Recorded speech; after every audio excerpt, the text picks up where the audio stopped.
The letter arrived on a Tuesday morning in March, delivered by a messenger who rode away before Elena Martinez could ask any questions. Inside the cream-colored envelope, written in elegant script, were words that would change everything. Mrs. Elena Martinez, you are cordially invited to attend the reading of the last will and testament of Captain James Whitmore, deceased. Your presence is required at the Whitmore Estate, Millbrook, Connecticut, on March 15, 1923, at 2 p.m. sharp. Elena stared at the letter, her hands trembling. Captain James Whitmore? She had worked as a servant in his brother's household for 2 years, scrubbing floors and tending fires, invisible to the family except when they needed something. She had never even met the war hero brother who had died in France. Why would his will mention her at all? What Elena didn't know, what no one had bothered to tell the quiet young woman who kept the Whitmore mansion running, was that she had been James Whitmore's wife, that the marriage certificate buried in a lawyer's safe bore her maiden name, Elena Rodriguez, from a ceremony performed in haste before James shipped overseas. That the man whose floors she mopped and whose meals she prepared was not just her employer, but her brother-in-law who had been hiding the truth for 2 years. Some secrets, once revealed, don't just change lives, they shatter them completely. Before we jump back in, tell us where you're tuning in from. And if this story touches you, make sure you're subscribed, because tomorrow I've saved something extra special for you. Elena Martinez woke at 4:30 in the morning, just as she had every day for the past 2 years. The servants' quarters in the basement of the Whitmore mansion were always cold, even in summer, but March mornings cut through the thin walls like a blade. She dressed quickly in the gray uniform that marked her status-starched apron, sensible. Shoes, hair pulled back in a tight bun that hid the natural waves she had inherited from her Mexican grandmother. The house above her was silent, its inhabitants still lost in the kind of deep, comfortable sleep that came from never worrying about where the next meal would come from. Elena had forgotten what that felt like. For 2 years, her life had been measured in 12-hour shifts, in yes sir and no ma'am, in the careful choreography of remaining invisible while keeping a mansion running. Millbrook, Connecticut, was the kind of place where old money whispered its importance through perfectly manicured lawns and centuries-old family names. The Whitmore estate sat on 50 acres of rolling hills, its Georgian architecture a testament to wealth that had been accumulating since before the Revolution. Elena had grown up in the factory districts of Hartford, where her father worked 16-hour days in a textile mill and her mother took in washing to make ends meet. The Whitmore mansion might as well have been on another planet.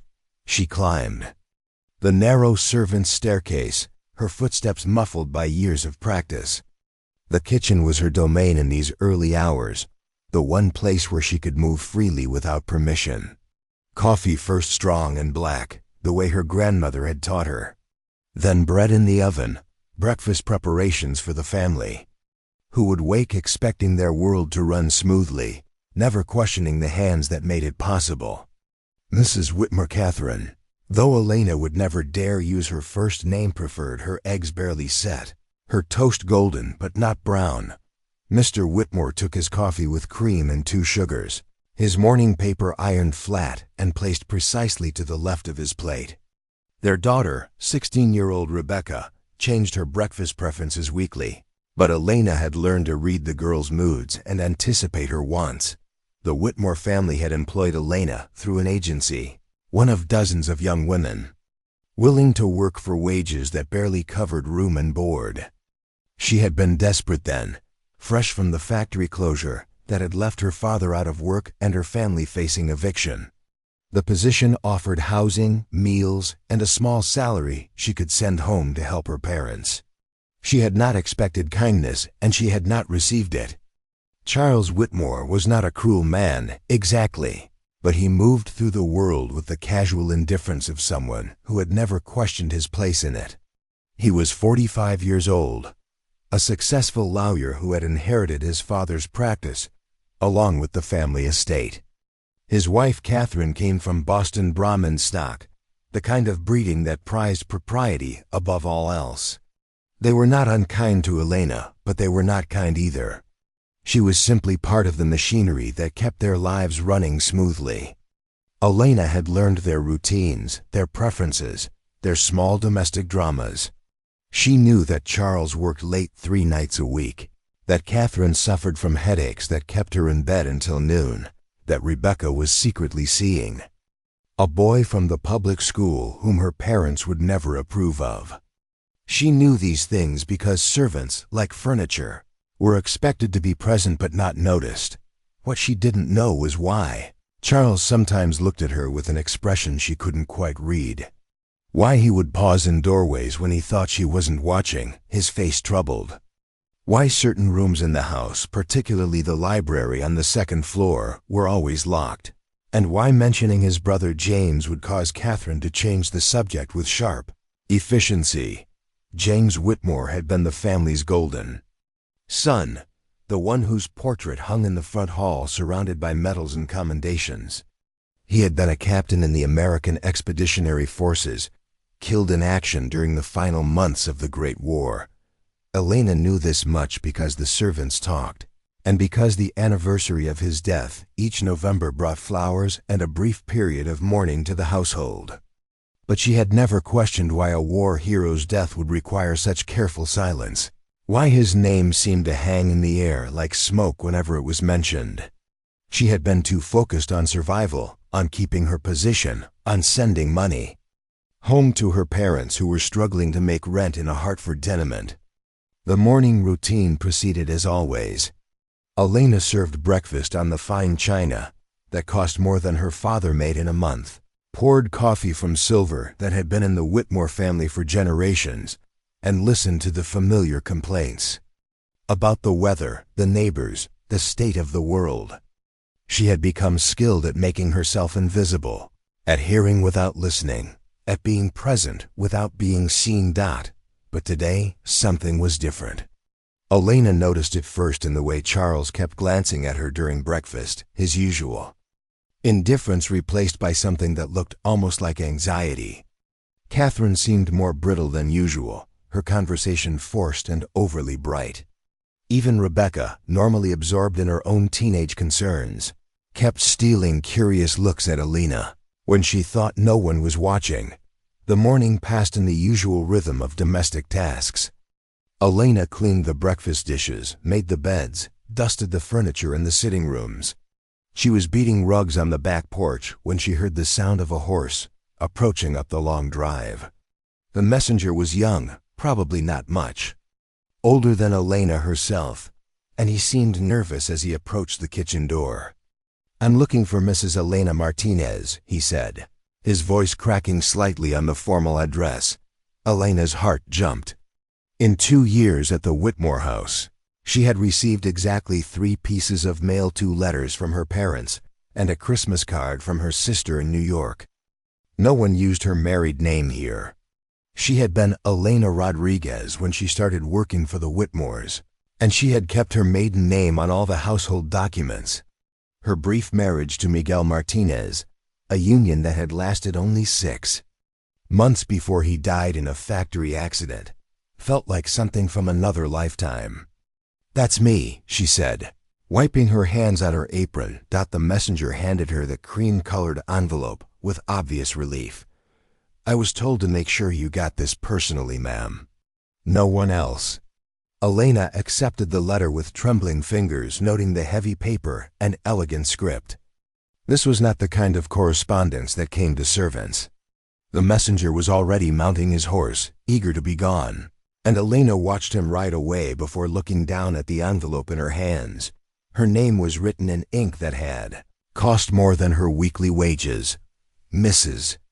Elena Martinez, not Rodriguez, her maiden name, but Martinez.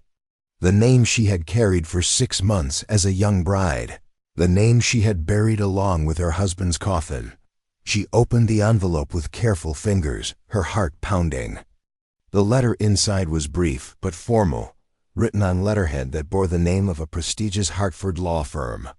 The words swam before her eyes as she read them once, twice, 3 times before their meaning began to penetrate. Captain James Whitmore. She knew that name from the portrait in the front hall, from the careful way the family spoke around the edges of his memory.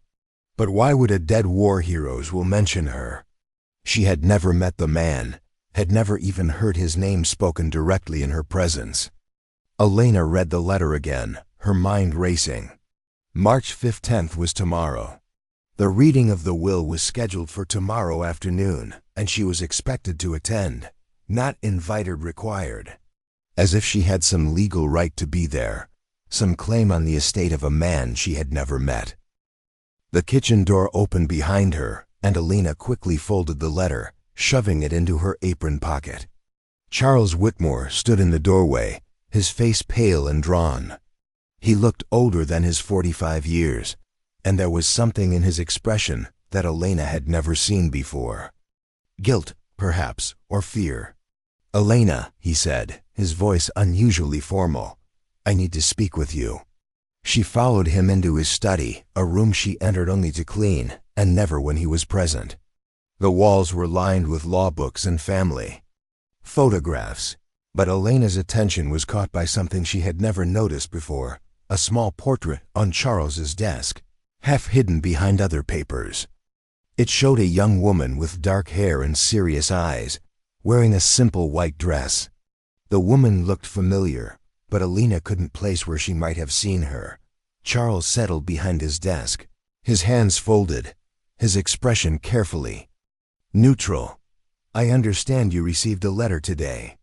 Elena's hand moved instinctively to her apron pocket. "Yes, sir. From the law firm of Hartwell, Bradshaw and Associates." It wasn't a question. Elena nodded, her mouth suddenly dry. "Yes, sir." Charles was quiet for a long moment, his eyes fixed on something beyond Elena's shoulder. When he spoke again, his voice was very quiet. "Elena, there are things about your employment here that I should have explained from the beginning.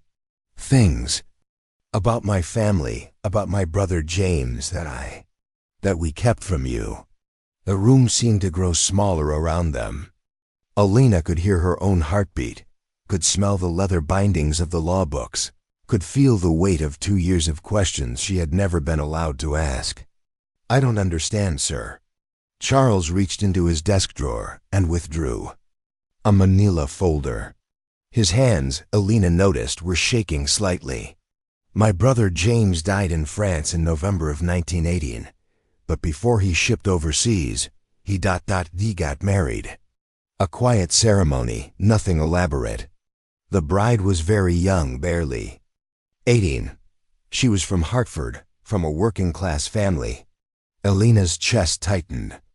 Something in Charles's tone, in the careful way he was not looking at her, made her suddenly afraid of what was coming next. "After James died, my wife and I lost touch with his widow. She had remarried, taken a new name. We didn't know where she had gone, whether she was even still alive. The war had ended. There were so many changes, so many people trying to rebuild their lives." He opened the folder and removed a photograph. Elena's heart stopped. It was a wedding photograph, formal and stiff in the style of the era. The groom was handsome in his army uniform, his eyes serious but kind. The bride was young and nervous-looking, wearing a simple white dress and holding a small bouquet of roses. The bride was Elena. "Your maiden name was Rodriguez," Charles said quietly. "You married James Whitmore on April 15, 1918, 3 days before he shipped out to France. After he died, you remarried a man named Miguel Martinez. After Miguel died, you went back to your maiden name and applied for work through the domestic agency." Elena stared at the photograph, her mind reeling.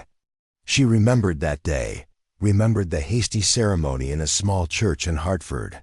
She remembered James, tall and kind and terrified of going to war.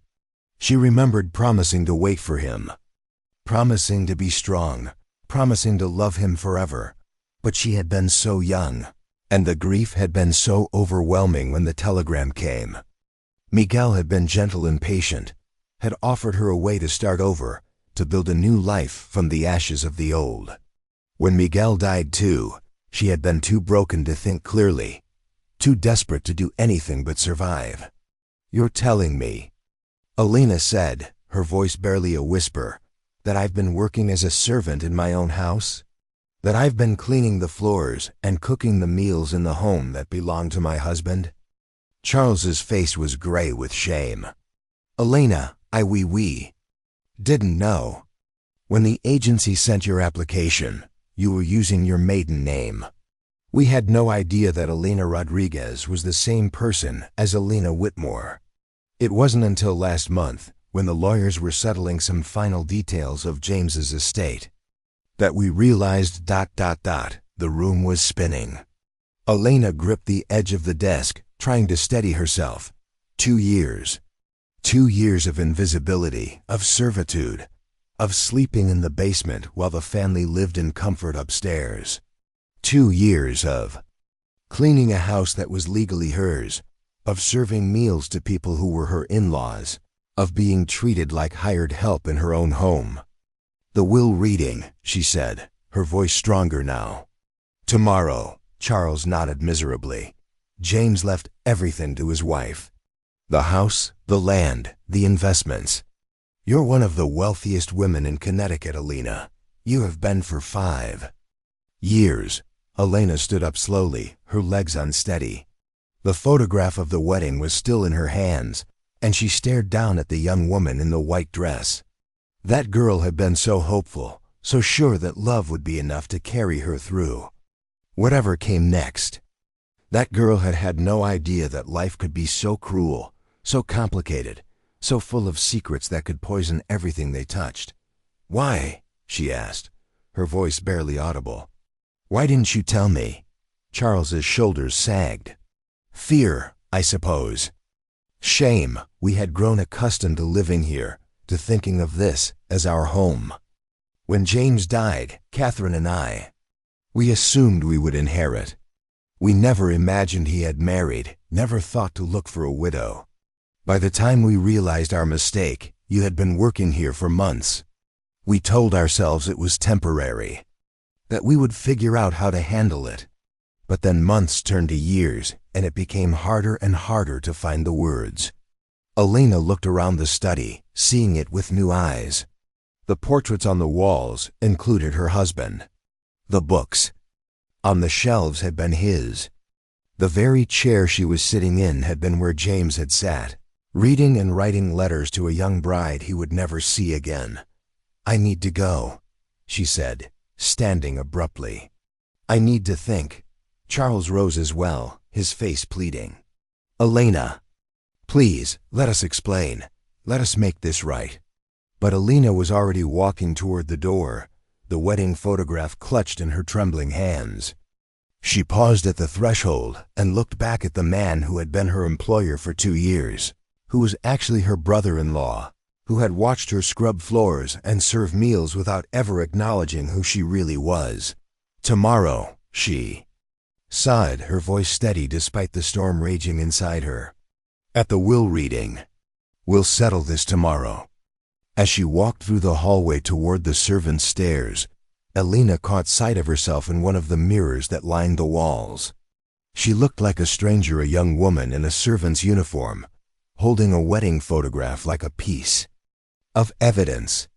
Behind her, in the reflection, she could see the portrait of Captain James Whitmore in his military uniform, the war hero who had been her husband for 3 days before shipping off to die in a foreign country. She had been Elena Rodriguez, the factory worker's daughter. She had been Elena Martinez, the young widow trying to rebuild her life. For 2 years, she had been simply Elena, the invisible servant who kept the Whitmore mansion running.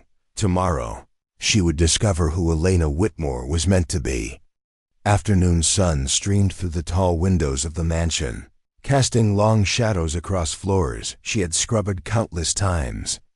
Elena climbed the servants' stairs to her small room, her mind spinning with questions and possibilities, and the devastating realization that her entire life had been built on a foundation of secrets and lies. In 12 hours, everything would Change. Again, preparing and narrating this story took us a lot of time. So if you are enjoying it, subscribe to our channel. It means a lot to us.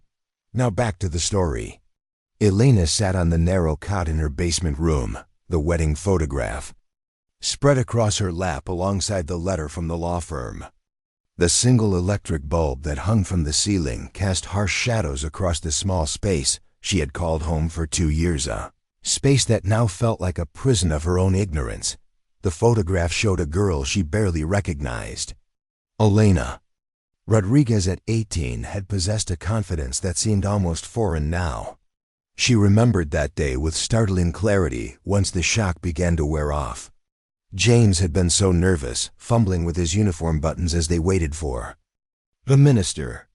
She had worn her mother's wedding dress, altered hastily to fit her smaller frame, and carried roses that James had bought from a street vendor because there hadn't been time for anything more elaborate.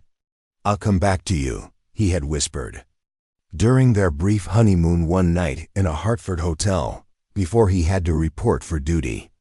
"I promise I'll come back and we'll have a real wedding, a real life together." But James Whitmore had not come back. The telegram had arrived 6 months later, delivered by a Western Union boy who couldn't have been more than 14. "We regret to inform you that Captain James Whitmore was killed in action November 3, 1918, in the Argonne Forest. His remains will be returned for burial at Arlington National Cemetery." Elena pressed her fingers to her temples, trying to ease the headache that had been building since Charles's revelation. She had grieved for James, had worn black for a year as was proper for a war widow. But 18-year-old Elena had been practical above all else. The small military pension wasn't enough to live on, and her parents were struggling to support her younger siblings. When Miguel Martinez, a kind widower who worked at the same factory as her father, had proposed marriage, she had accepted gratefully. Miguel had been patient with her grief, had never demanded that she love him the way she had loved James. He had offered stability, companionship, and a chance to build something new from the ashes of her first marriage. When he died in a factory accident just 6 months after their wedding, Elena had been devastated, but not destroyed. She had learned that life was fragile, that happiness was temporary, that survival required constant vigilance. The irony was almost too bitter to bear. While she had been struggling to make ends meet, working in factories and taking in laundry, she had been one of the wealthiest women in Connecticut. While she had been grateful for a servant's position that offered room and board, she had been living in her own house, inheriting wealth that could have supported her family for generations. Soft knock at her door interrupted her churning thoughts. Elena quickly hid the photograph under her pillow and opened the door to find Rebecca Whitmore standing in the narrow hallway. The 16-year-old's face was pale and tear-streaked, her usual teenage composure completely shattered. "Elena, Rebecca stopped, wrapping her arms around herself. "My father told me about you, about Uncle James." Elena stepped aside to let the girl into her small room, noting how out of place Rebecca looked in the cramped servants' quarters. The contrast was stark. Rebecca in her expensive day dress and pearl earrings, Elena in her gray uniform and sturdy shoes. Yet now, somehow, they were family. "I don't know what to say," Rebecca continued, her voice small. "I feel sick about it. All this time you've been taking care of us, and we've been—" She stopped, unable to finish the sentence. Elena sat back down on her cot, gesturing for Rebecca to take the single chair. "Your parents didn't know," she said, though the words felt hollow even as she spoke them. "It was an honest mistake." Rebecca shook her head vehemently. "No, it wasn't. Maybe at first, but once they figured it out, they should have told you immediately. They should have." She pressed her hands to her face. "Oh God, Elena, we've been so awful to you. All of us."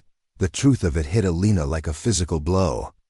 She thought of the countless mornings she had risen before dawn to prepare their breakfast, the endless hours of scrubbing and cleaning and washing, She thought of the Christmas bonus Catherine had given her, $5, handed over with the air of someone performing a great kindness.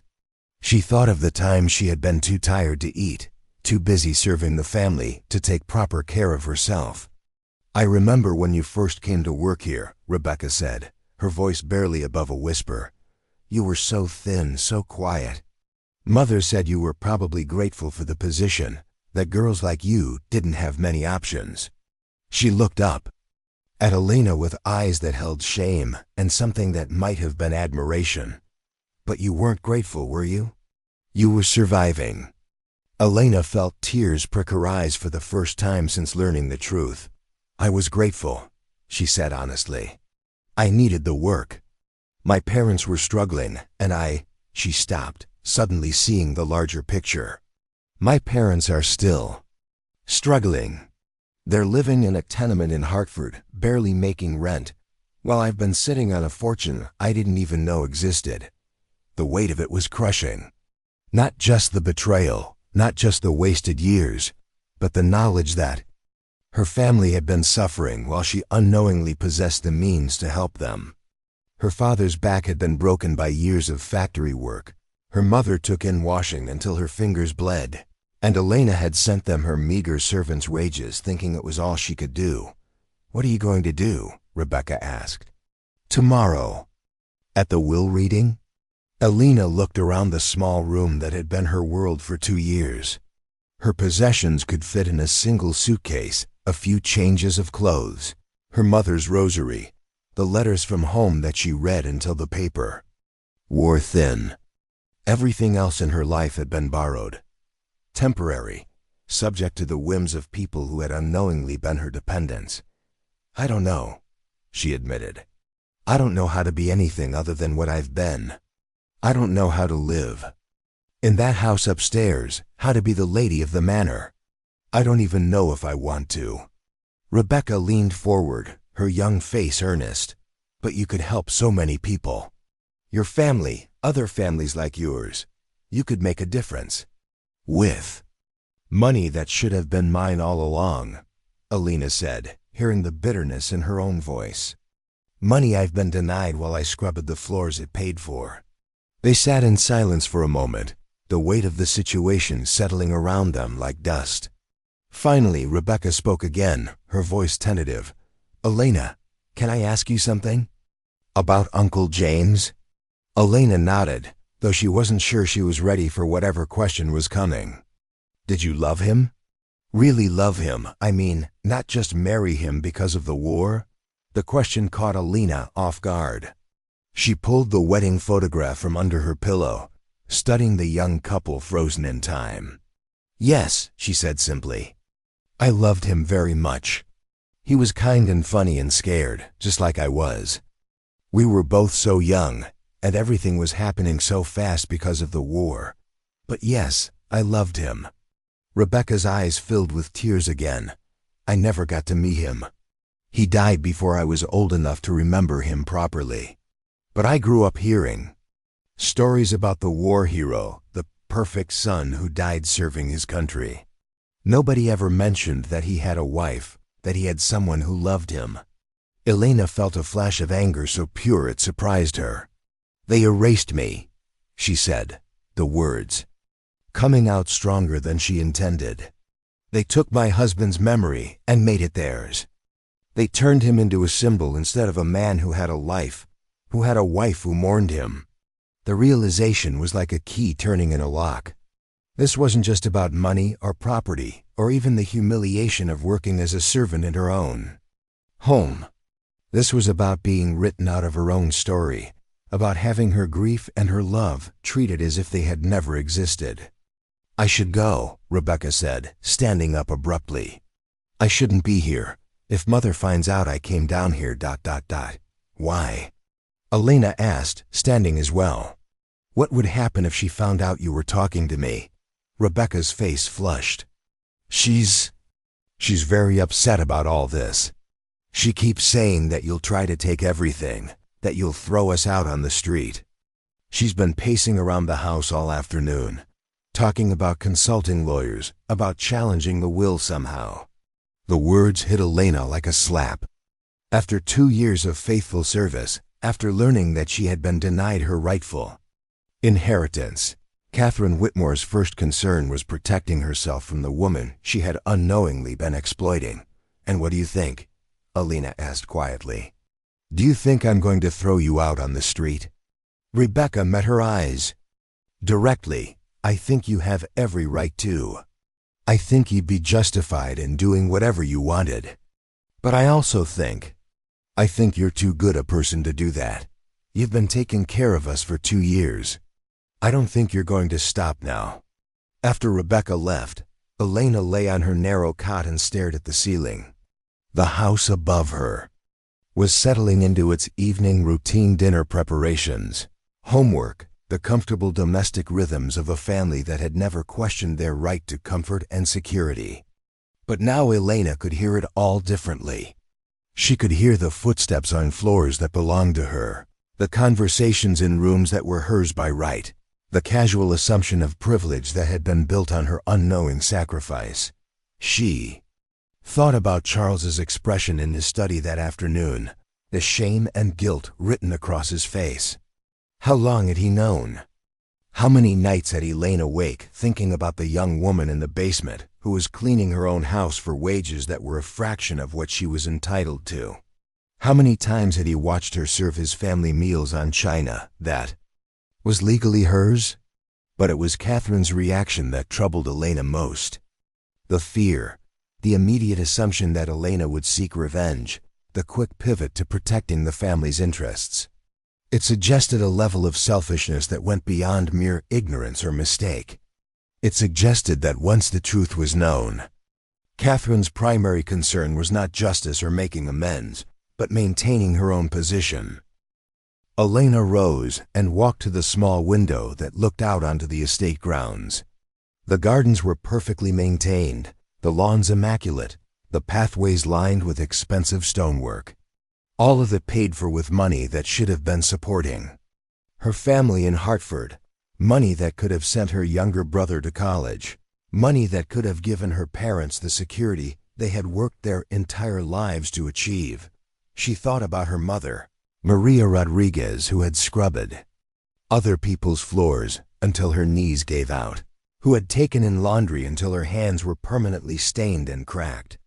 She thought about her father, Carlos, who had spent 40 years breathing cotton dust in the textile mills, whose lungs were so damaged he could barely climb a flight of stairs. They had sacrificed everything for their children, had worked themselves to the bone to give Elena and her siblings a chance at something better. And all the while, Elena had possessed the means to give them everything they had ever dreamed of. The anger that had been building all afternoon finally found its voice. Not the hot, explosive anger of a moment's rage, but the cold, determined anger of someone who had been wronged and was finally ready to do something about it. Elena had spent 2 years being grateful for scraps while unknowingly owning the entire feast. She had been trained to be invisible, to be grateful, to never ask for more than what was offered. But Elena Rodriguez had been a fighter before she became Elena Martinez, and before she became the nameless servant who cleaned the Whitmore mansion. Her parents had raised her to work hard, to be respectful, but also to stand up for herself when standing up was required. Somewhere in the past 2 years she had forgotten that lesson. Tomorrow, at the will reading, she would remember. Elena walked to the small mirror mounted on her wall and looked at herself, really looked, for the first time in months. Beneath the servant's uniform and the careful invisibility she had cultivated, she could still see traces of the 18-year-old girl who had married a soldier and promised to wait for him. She could see the strength that had carried her through 2 marriages, 2 bereavements, and 2 years of unknowing exile in her own home. She was Elena Whitmore, widow of Captain James Whitmore. And it was time to claim her place in the world. The house above her grew quiet as the family settled in for the night, but Elena remained awake, sitting by her window and watching the moon rise over the estate that was hers. Tomorrow would bring the formal reading of James's will, the legal confirmation of what she already knew to be true. But tonight was for planning, for deciding who she wanted to be when she stepped out of the shadows and into the light. She had been invisible for long enough. The morning of March 15th dawned gray and drizzling, as if the Connecticut sky itself disapproved of the secrets about to be unveiled. Elena woke before her usual 4:30 alarm, her mind already racing with the day ahead. She dressed carefully, choosing not her servant's uniform but the single good dress she owned, a navy blue wool that had been her best outfit for church, services and the rare social occasions she could afford back in Hartford. Standing before the cracked mirror in her basement room, she barely recognized herself.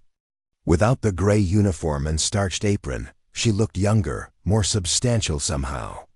Her dark hair, usually pulled back in a severe bun, fell in soft waves around her shoulders. For the first time in 2 years, she looked like Elena Rodriguez. Again the young woman who had once believed in possibilities. The house upstairs was unusually quiet.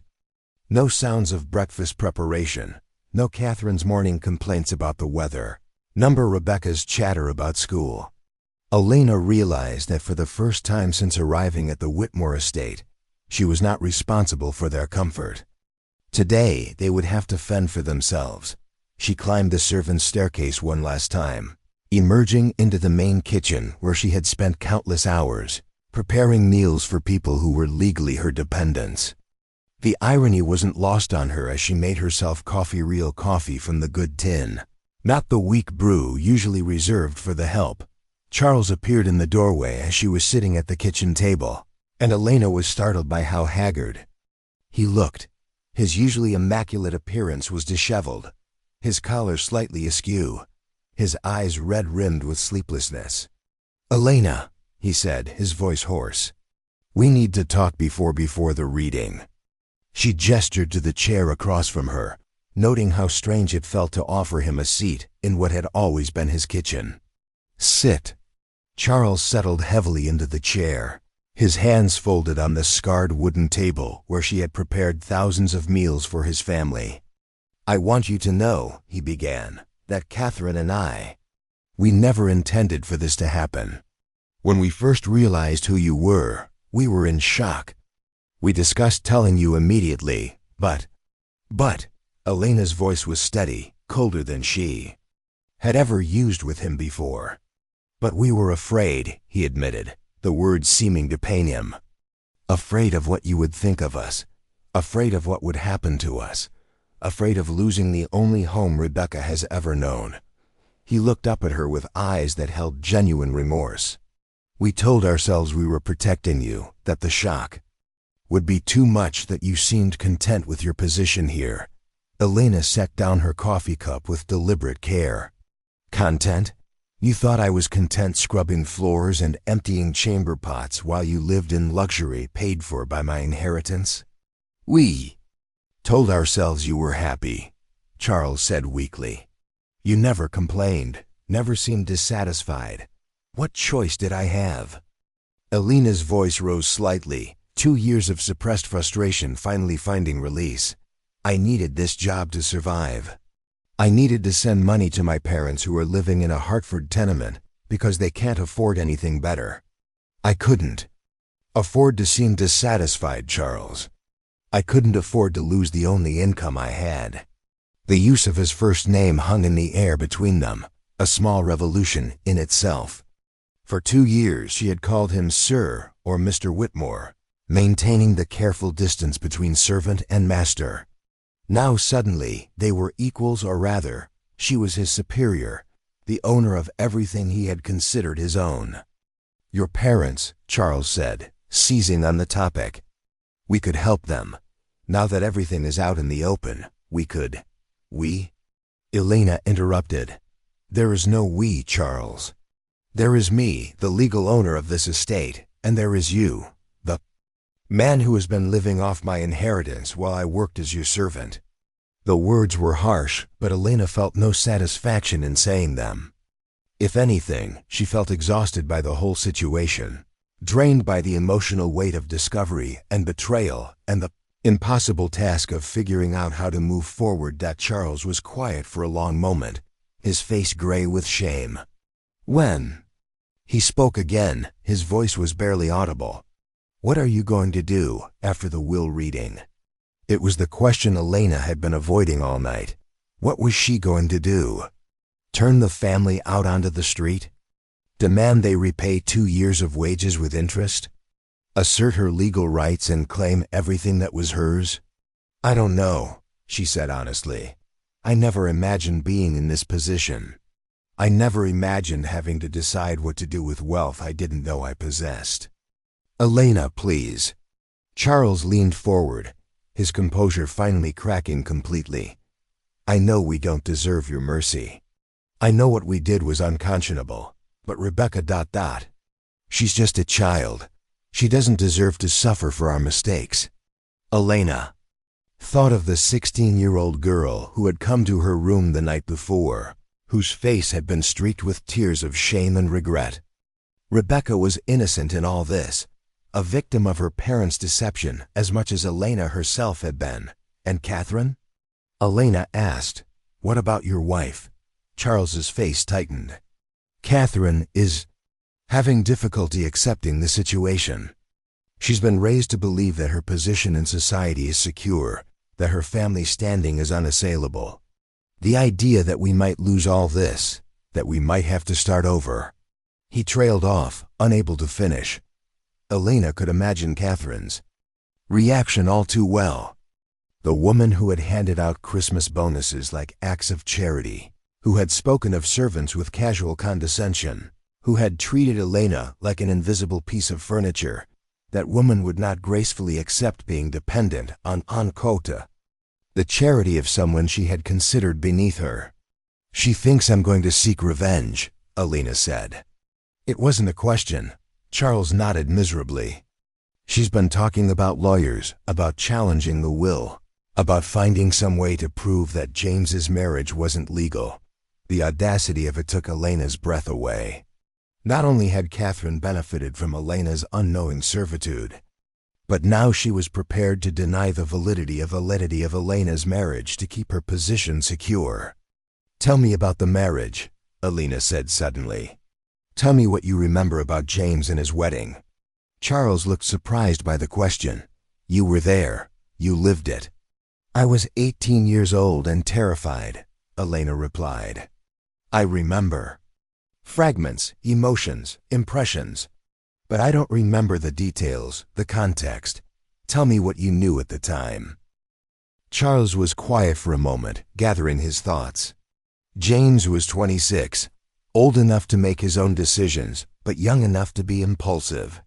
He had been commissioned as a captain and was scheduled to ship out with the American Expeditionary Forces. The war was intense. Everyone knew that many of the men going overseas wouldn't come back.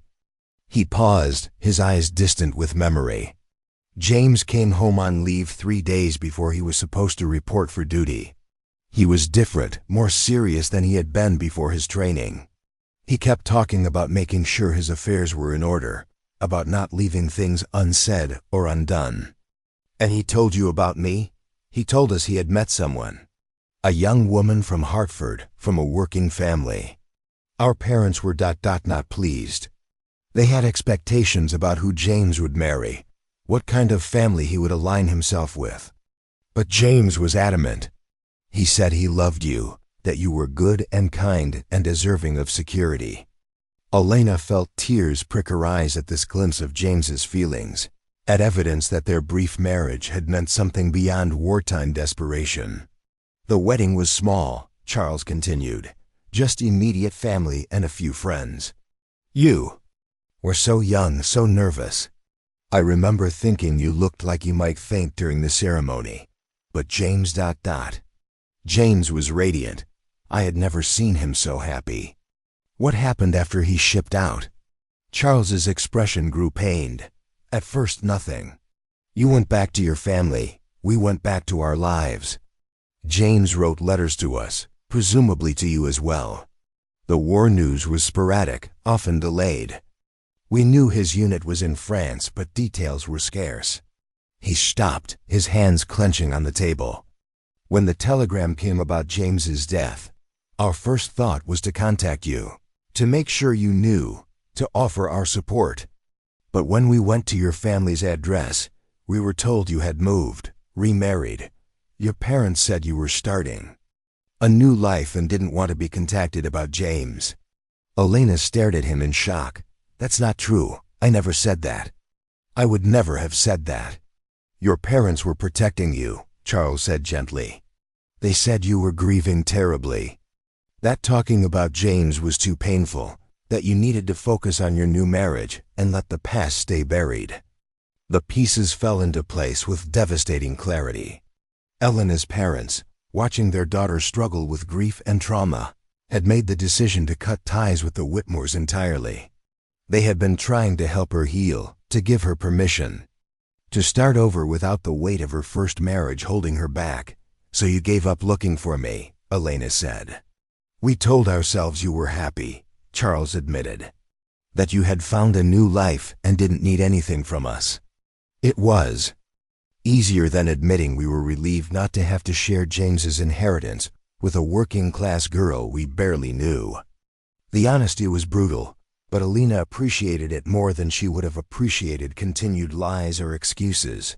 Charles was finally acknowledging the classism and self-interest that had motivated their family's actions. "And when I showed up here, applying for work under my maiden name, we didn't recognize you at first," Charles said.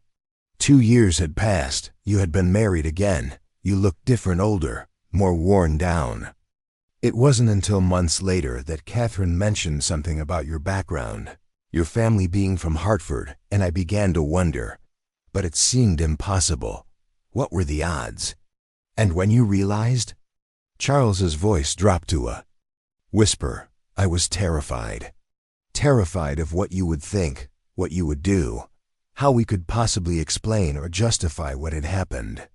We had been living in your house, spending your money, treating you like a servant, Elena finished. Because that's what I was to you. That's all I ever was. They sat in silence as the morning light grew stronger outside the kitchen windows. Elena could hear stirring upstairs Catherine and Rebecca beginning their day, preparing for the confrontation that would reshape all their lives. There's something else, Charles said suddenly. Something I need to tell you before we go to the lawyer's office. Elena tensed, not sure she could handle another revelation. James left letters, he said. Letters he wrote to you during his time in France. They were included with his personal effects when his body was returned. We kept them. We told ourselves we were preserving them until we could find you. But really, we just couldn't bring ourselves to throw them away. Elena's heart stopped. Letters? He wrote me letters? Dozens of them. Some were never sent. He died before they could be mailed. Others were meant to be sent, but got caught up in military bureaucracy. They're all addressed to Mrs. Elena Whitmore, his beloved wife. The words hit Elena like a physical blow. For 5 years she had treasured the few letters James had managed to send before his death, reading them until the paper wore thin, to learn that there were dozens more, that James had continued writing to her even when the letters couldn't be delivered, that he had thought of her as his beloved wife right up until the end. Where are they? She asked, her voice barely a whisper. In the library, Charles said. In the desk that was James's. I can get them for you right now if you'd like. Elena nodded, not trusting herself to speak. Charles rose and left the kitchen, returning a few minutes later with a wooden box that Elena recognized as James's personal effects container. With trembling hands she opened it to find dozens of letters, all addressed in James's familiar handwriting to Mrs. Elena Whitmore, or my dearest wife. As she touched the first envelope, Elena felt something shift inside her chest.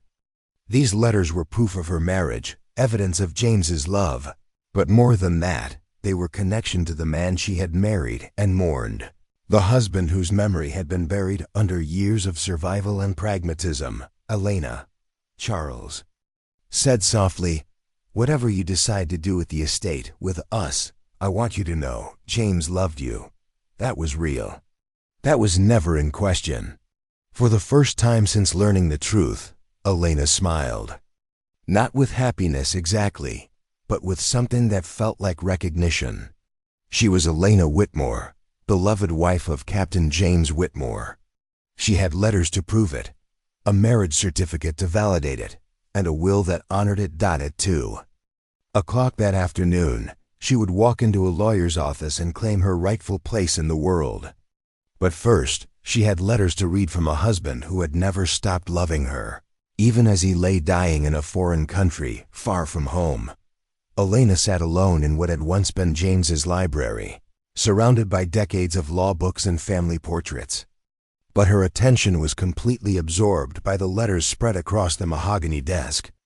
Each envelope bore her name in James's careful handwriting, and each one was a window into the heart of a man she had known for only 3 days, but who had loved her until his final breath. My dearest Elena, the first letter began. It has been 2 weeks since I left you standing on that train platform, and already you feel like a dream I'm afraid of losing. The other men talk about their sweethearts back home, but none of them understand what I have found with you. You are not just my wife, you are my reason for surviving this war and coming home to build the life we talked about in those precious few hours we had together.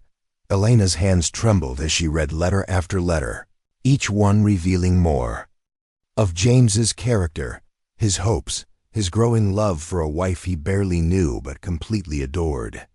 He wrote about his fellow soldiers, about the beauty and horror of France, about his dreams for their future together. Most movingly, he wrote about his certainty that their marriage had been blessed, that finding her had been the greatest miracle of his life. I know our families think we were foolish to marry so quickly. One letter read, Mother's last letter suggested that you might come to regret tying yourself to a soldier who might never return. But Elena, my darling wife, I need you to know that even if I die tomorrow, these 3 days with you have been worth a lifetime. You gave me something to fight for, something to hope for, something beyond myself to live for. As she read, Elena began to understand the depth of James's feelings and the magnitude of what had been stolen from her. These letters painted a picture of a man deeply in love, constantly thinking of his wife, planning their future together down to the smallest details. He had written about the house they would live in, this house, about the children they would raise, about growing old together surrounded by the family they would create. I have been thinking about names. One letter from October 1918 read, just weeks before his death. If we have a daughter, I would like to name her Hope, because that is what you have given me. If we have a son, perhaps David, after my grandfather, who built the house where we will raise our children. Our children, Elena, can you imagine it? Little faces that are half you and half me, running through the gardens and filling our home with laughter. Elena pressed the letter to her chest, overcome by grief for dreams that had died with James in the Argonne forest. But mixed with the grief was something else, a growing sense of connection to this man who had been her husband, a feeling of being truly known and valued that she had never experienced in her subsequent relationships. The library door opened softly, and Elena looked up to find Rebecca standing in the doorway, her young face cautious and hopeful. I'm sorry to interrupt, Rebecca said. I just wanted to see ... Are you all right? You've been in here for hours. Elena gestured to the letters scattered across the desk. Your Uncle James wrote to me throughout his service in France. I never received most of them. Rebecca's eyes widened as she took in the extent of the correspondence. He wrote all of these to you? He loved me, Elena said, the words feeling strange in her mouth after years of thinking of James as a brief, almost dreamlike chapter in her past. Really loved me. More than I ever understood. Rebecca approached the desk carefully, as if entering a sacred space. May I? She asked, gesturing toward one of the letters. Elena nodded, selecting one of the less personal letters that focused on James's descriptions of France and his fellow soldiers. Rebecca read in silence, her expression growing more amazed with each paragraph. He sounds wonderful, Rebecca said when she finished. Kind and funny and so in love with you. I can't believe I never got to meet him. Tell me about him. Elena said suddenly. Tell me what you know about James as a person, not just the war hero in the portrait. Rebecca settled into the chair across from the desk, her face brightening with the opportunity to share family stories. He was father's younger brother by 8 years, but everyone said James was the natural leader. He could make anyone laugh, could talk his way out of any trouble, could convince you to follow him into any adventure. She paused, gathering her thoughts. Father used to say that James could have been anything, a lawyer like him, a businessman, a politician. But James was always drawn to helping people directly. Before the war, he was talking about becoming a teacher, maybe working with immigrant families to help them learn English and find jobs. Elena felt another piece of James's character fall into place. A man who wanted to teach, to help those who needed support. It explained why he had fallen in love with a working-class girl from Hartford, why he had seen her worth when others might have focused only on her lack of social standing. He would have loved what you're doing now, Rebecca continued, taking your rightful place, standing up for yourself. He always said that people deserve dignity regardless of their circumstances. The words hit Elena with unexpected force. For 2 years, she had been stripped of dignity, treated as if her worth was measured only by her utility to others. But James had seen her as worthy of love, respect, and partnership. He had married her not despite her background, but because of who she was as a person. Rebecca, Elena said carefully, what do you think should happen? After the will reading, when all of this is official. The 16-year-old was quiet for a long moment, considering the question with a seriousness beyond her years. I think you should do whatever feels right to you, she said finally. You don't owe us anything. We've benefited from your inheritance for years while you worked like a servant in your own house. If you want us to leave, we should leave. But what do you want? Elena pressed. If you could choose, what would you want to happen? Rebecca's eyes filled with tears. I want to get to know you, she said in a rush. I want to learn about Uncle James from someone who actually loved him. I want to make up for 2 years of treating you like you were invisible. I want. She stopped, struggling with the words. I want to be your family. Your real family, not just the people who happen to be living in your house. Elena felt her own eyes well up. The longing in Rebecca's voice was unmistakable, the need for connection, for authentic relationship, for something deeper than the shallow social interactions that had defined the girl's privileged but isolated upbringing. What about your parents? Elena asked. How do they feel about the idea of me as family? Rebecca's expression darkened. Father is ashamed and grateful and terrified all at once. He knows he wronged you, and he's hoping you'll be merciful. But Mother, she shook her head. Mother is angry. She keeps saying that this whole situation is impossible, that there must be some mistake, that you can't possibly be the rightful heir to everything. And what do you tell her? I tell her that you are the rightful heir, that Uncle James chose you, that we've been living off your generosity without even knowing it. Rebecca's voice grew stronger, more defiant. I tell her that instead of being angry about losing what was never ours, she should be grateful that you might let us stay. Elena studied the young woman across from her, seeing not just the privileged teenager she had served breakfast to for 2 years, but a person of character and integrity who was capable of growth and change. Rebecca could have chosen to side with her parents, to defend the status quo that had benefited her. Instead, she was choosing truth and justice, even when it was uncomfortable. There's something I need to tell you, Elena said, making a decision. Something about my plans, about what I'm thinking of doing. Rebecca leaned forward, her attention complete. I don't want revenge, Elena began. I don't want to punish your family or throw you out on the street or make you suffer for your parents' mistakes. But I also can't pretend that nothing has happened. That 2 years of servitude can be forgotten just because we now know the truth. What do you want? Rebecca asked quietly. Elena looked around the library that had been James's sanctuary, filled with his books and his dreams and his hopes for their future together. I want to honor James's memory properly. I want to use the resources he left me to do good in the world, to help people the way he would have helped them. And I want— She paused, surprised by the depth of her own longing. I want a family.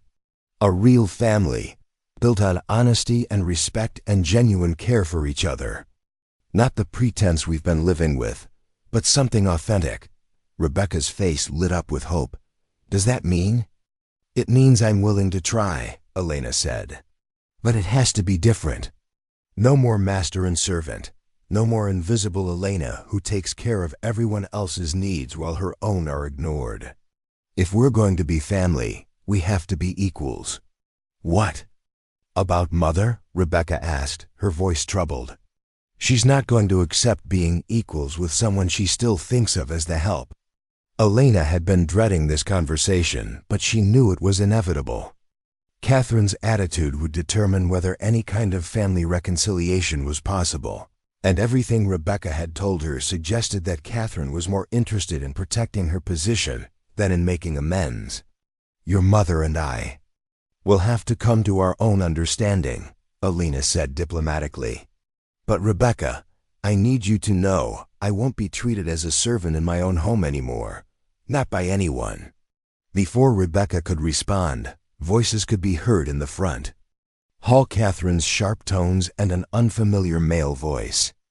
Elena glanced at the clock on the mantelpiece and realized it was nearly 1:30. The lawyer had arrived early for their appointment. That's Mr. Hartwell, Rebecca said, recognizing the voice. Father must have asked him to come here instead of meeting at his office. Elena stood, smoothing her navy dress and checking her reflection in the window glass. She looked composed, dignified, nothing like the servant who had been cleaning this house yesterday morning. The transformation was more than cosmetic. She felt different, stronger, more sure of her place in the world. Rebecca, she said as they prepared to leave the library, whatever happens in the next hour, whatever your mother says or does, I want you to remember something. You are a good person with a kind heart. You've shown more maturity and integrity in the past 2 days than many adults show in a lifetime. James would have been proud to call you his niece.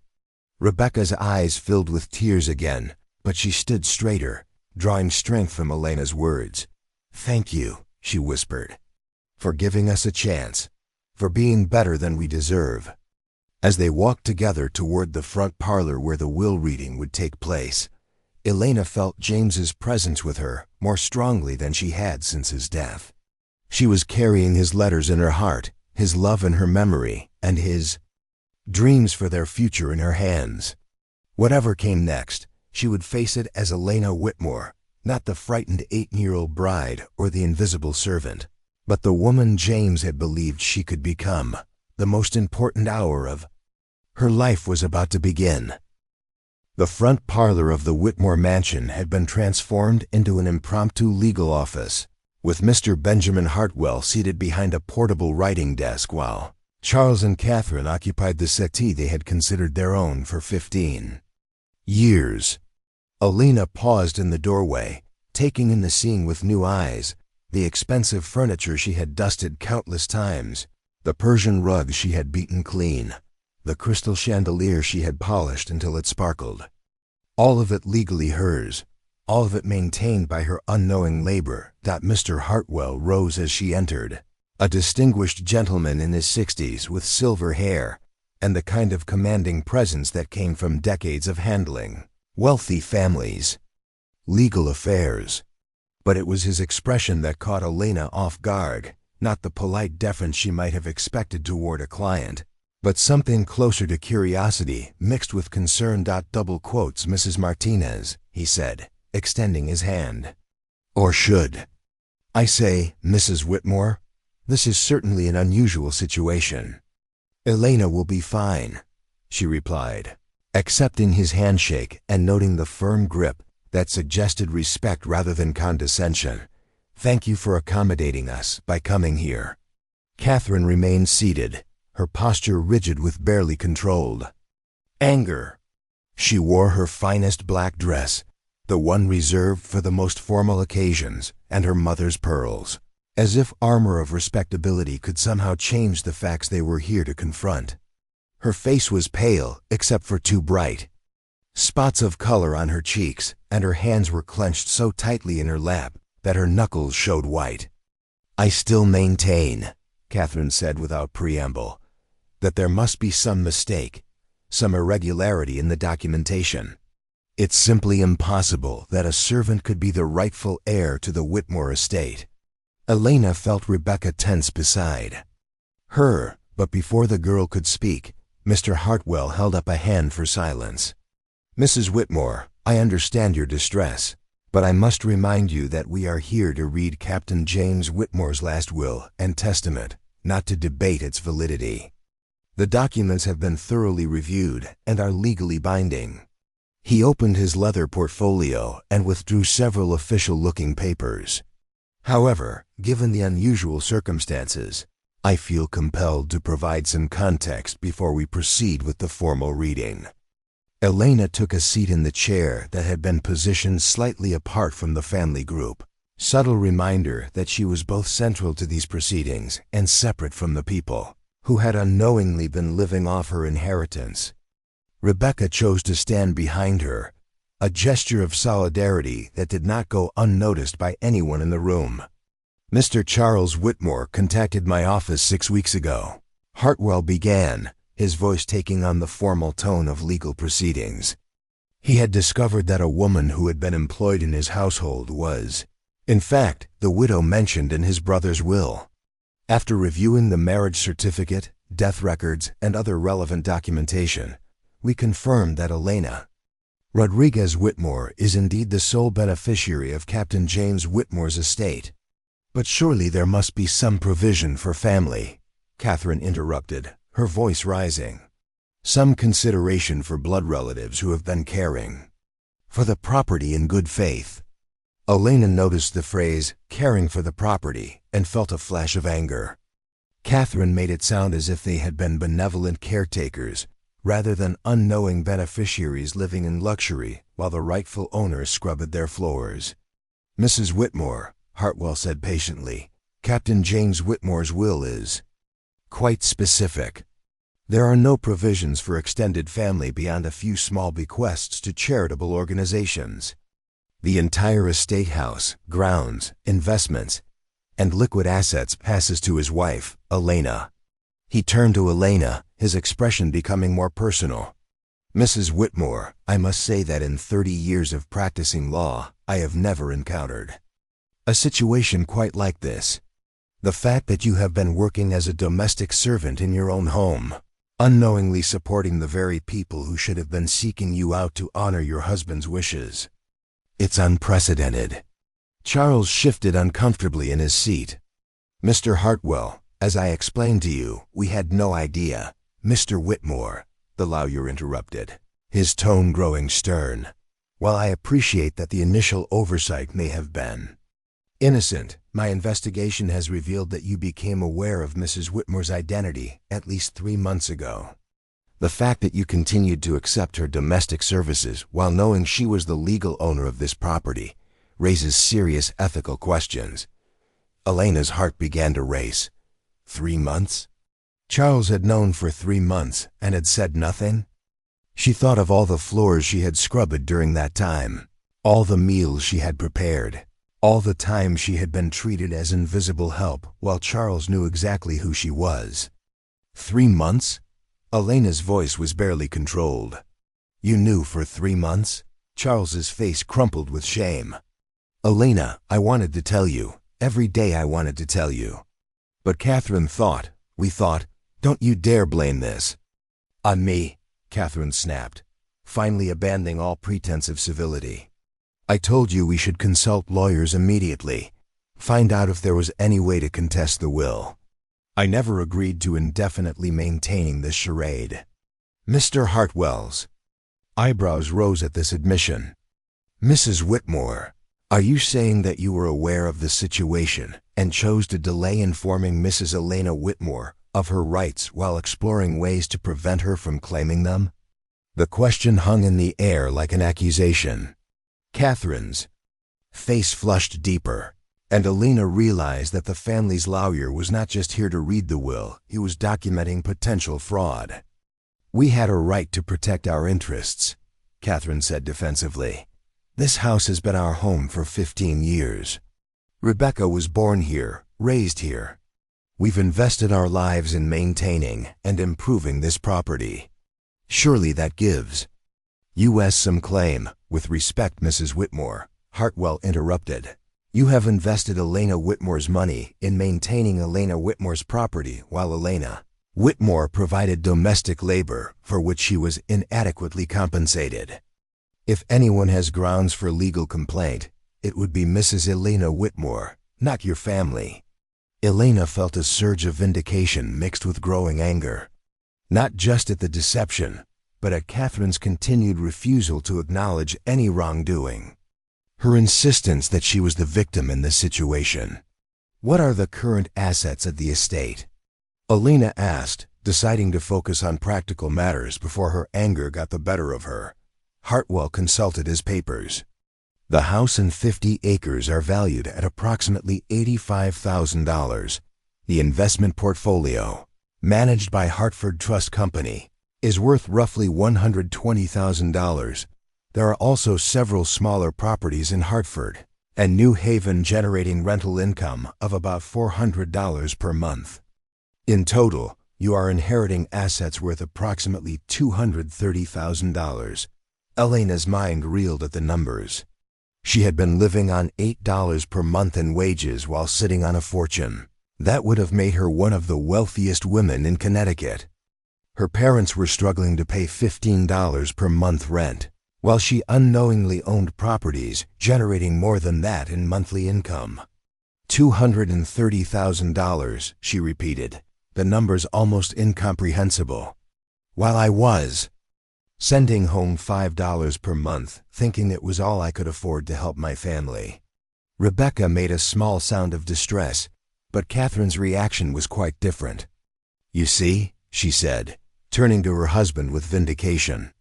"I told you this would happen. Now she throw us out and we'll lose everything. 15 years of our lives, gone because of some technicality." "Technicality?" Elena stood up, her composure finally cracking. "You call my marriage to James a technicality? You call the legal will of a dead soldier a technicality? You barely knew him," Catherine shot back, abandoning all pretense of civility. 3 days of marriage before he shipped out. That's not a real marriage, that's a wartime fantasy. You were barely more than a child playing dress-up." The words hit Elena like physical blows, but they also clarified something important. Catherine wasn't just protecting her financial interests, she was attacking the validity of Elena's love for James, diminishing their relationship to justify her own actions. "Mrs. Catherine Whitmore," Elena said, her voice deadly quiet, "I suggest you stop talking immediately before you say something that cannot be taken back." But Catherine was beyond reason, driven by fear and desperation and 15 years of entitlement. "You want to know what I think? I think you knew exactly who you were when you applied for work here. I think this whole thing was planned from the beginning. A servant girl sees an opportunity to manipulate her way into a fortune, and, Catherine..." Charles's voice cracked like a whip, but it was too late. Elena turned to Mr. Hartwell, her decision crystallizing with perfect clarity. "I want her out of my house, today, right now." "Elena, please." Rebecca stepped forward, tears streaming down her face. "She doesn't mean it. She's scared and saying terrible things, but she means every word," Elena replied, her voice steady, despite the fury coursing through her veins. "And I will not be insulted in my own home by someone who has been living off my inheritance while I worked as her servant." Catherine seemed to realize she had gone too far, but her pride wouldn't allow her to back down. "Fine," she said, rising to her feet with as much dignity as she could muster. "We'll leave. But don't think this is over. I'll find lawyers of my own. I'll challenge this will, this marriage, everything. You may have fooled my husband and daughter, but I know what you really are." "And what is that, exactly?" Elena asked, her voice dangerously calm, Catherine's face twisted with contempt. "A gold-digging servant who saw an opportunity and took it." James was young and foolish and swept up in wartime emotion. He would have realized his mistake if he had lived to see who you really are. The silence that followed was absolute. Elena felt something cold and final settle in her chest, all possibility of reconciliation with Catherine dying in that moment. "Mr. Hartwell," Elena said without taking her eyes off Catherine, "I want you to draw up papers formally evicting Mrs. Catherine Whitmore from this property. She has 24 hours to remove her personal belongings." "Elena, no," Charles pleaded. "She's upset. She doesn't mean." "She means every word," Elena repeated. "And I mean every word too. She can leave voluntarily now, or she can be removed by the sheriff tomorrow. Those are her only options." Rebecca was crying openly now, caught between her loyalty to her mother and her growing respect for Elena. "Please," she whispered, "don't let her destroy everything. Don't let her mistakes ruin our chance to be a family." Elena looked at the 16-year-old and felt her resolve waver slightly. But then she remembered Catherine's words about James, about their marriage, about Elena's motivations. Some insults cut too deep to forgive. "Rebecca," she said gently, "you are welcome to stay. This is your home too, if you want it to be. Your father is welcome to stay as well as my guest, while we figure out what kind of relationship we want to have going forward. But your mother ... She turned back to Catherine. "Your mother has made her feelings about me perfectly clear. I will not live in the same house as someone who believes I manipulated my way into a dead soldier's fortune." Catherine gathered what remained of her dignity and walked toward the door, but she paused at the threshold for one final shot. "When this is all sorted out legally," she said, "when the real truth comes out about who you are and what you've done, remember that I tried to warn them. I tried to protect my family from you." After she left, the room fell into uncomfortable silence. Charles looked aged by the confrontation. Rebecca was still crying softly, and Mr. Hartwell was making notes with the expression of a man who had witnessed something he would need to document carefully. "Well," the lawyer said finally, "I believe we can consider the will reading complete. Mrs. Elena Whitmore, you are now officially in possession of your inheritance. I'll need to make arrangements for transferring accounts and updating legal documents, but as of today, everything belongs to you." Elena sank back into her chair, emotionally drained by the confrontation, but also oddly relieved. The pretense was over. The truth was out. Catherine's true feelings were finally in the open, and Elena no longer had to wonder whether reconciliation was possible. It wasn't.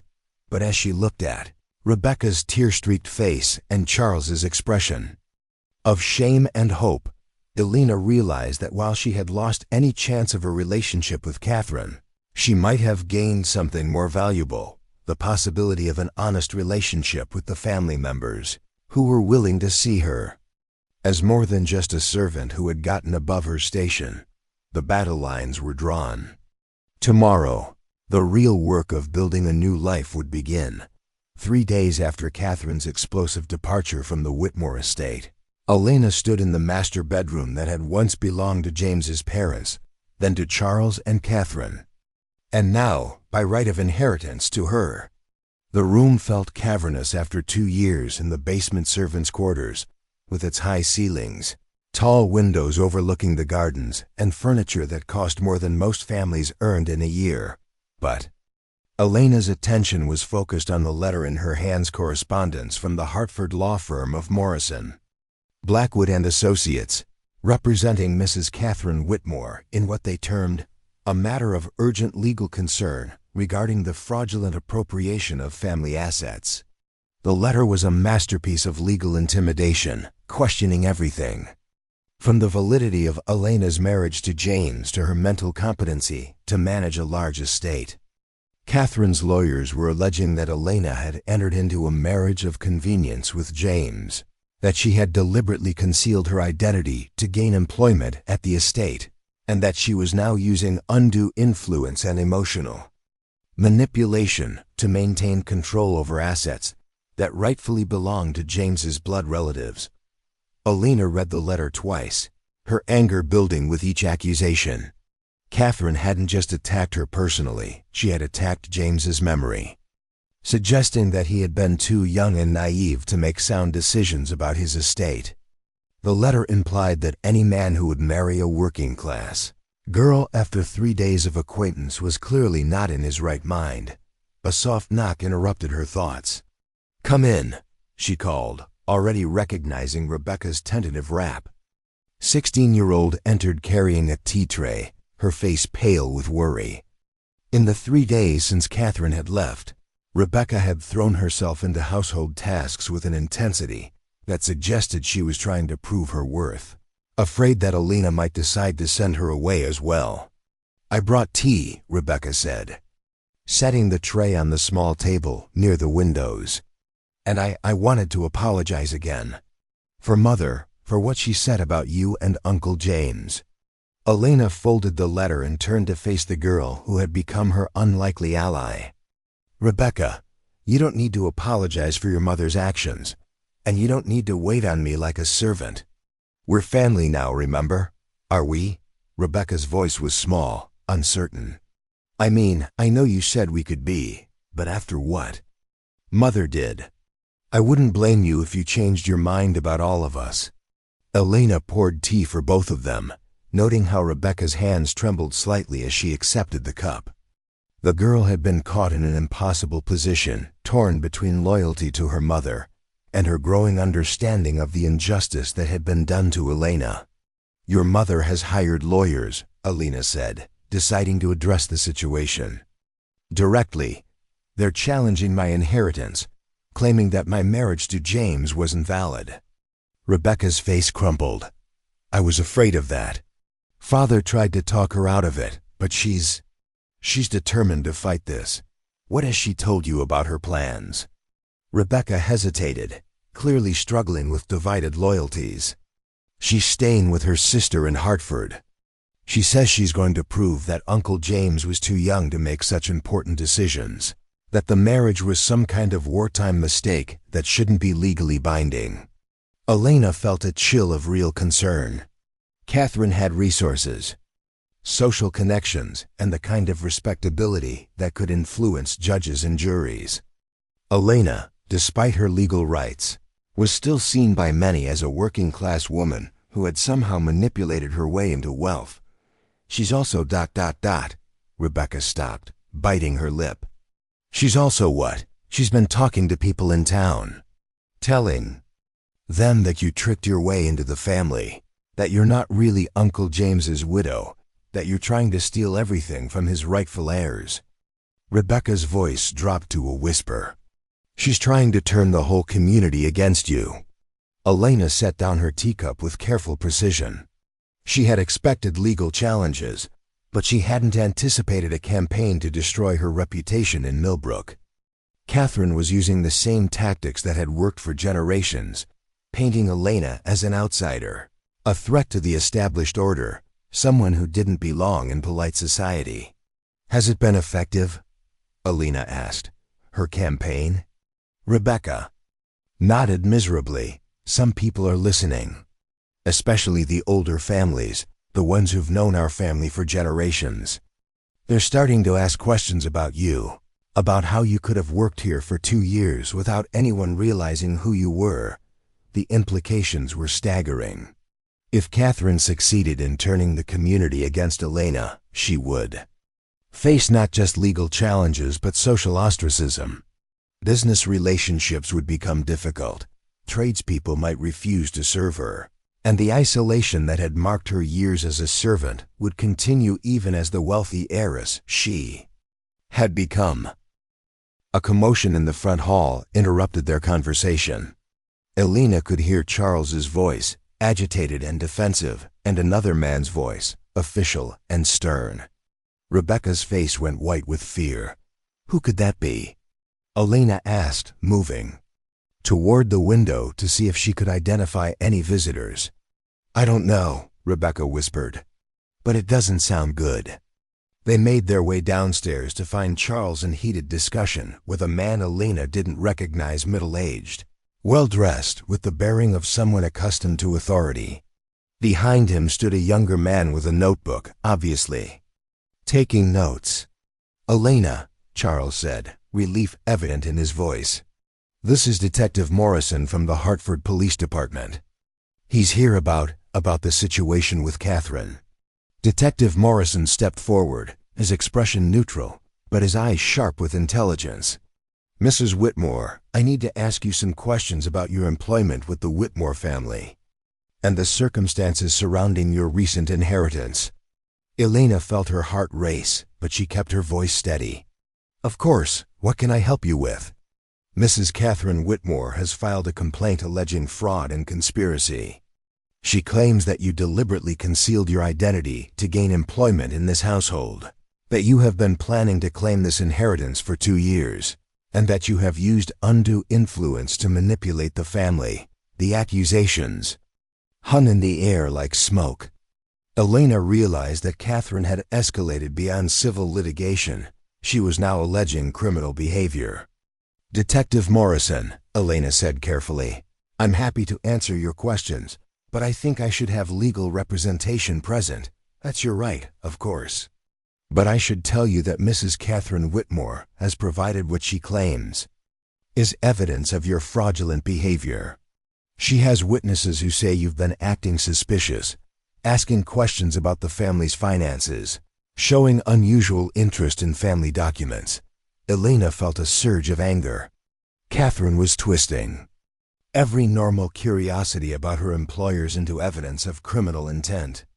The questions Elena had asked about family history, her interest in the locked library, her natural awareness of the household's routines, all of it was being reframed as evidence of a calculated scheme. What kind of witnesses? Elena asked. The detective consulted his notebook. Household staff from neighboring estates, tradespeople who dealt with the family, people who observed your behavior over the past 2 years. Elena realized with growing horror that Catherine was using Elena's own invisibility against her. For 2 years, Elena had been just another servant to the people who moved in the Whitmore's social circle. They had barely noticed her existence, which meant they could easily be convinced that her behavior had been suspicious or calculating. Detective, Charles interjected, I think there's been a serious misunderstanding. Elena had no idea about her inheritance. We're the ones who failed to recognize her identity, not the other way around. Morrison's expression suggested he had heard this explanation before and remained skeptical. Mr. Whitmore, according to Mrs. Catherine Whitmore, you and your wife became aware of Mrs. Elena Whitmore's identity several months ago, but chose to conceal this information. She claims this was because Mrs. Elena Whitmore had already begun influencing your family, particularly your daughter. Elena felt the trap closing around her.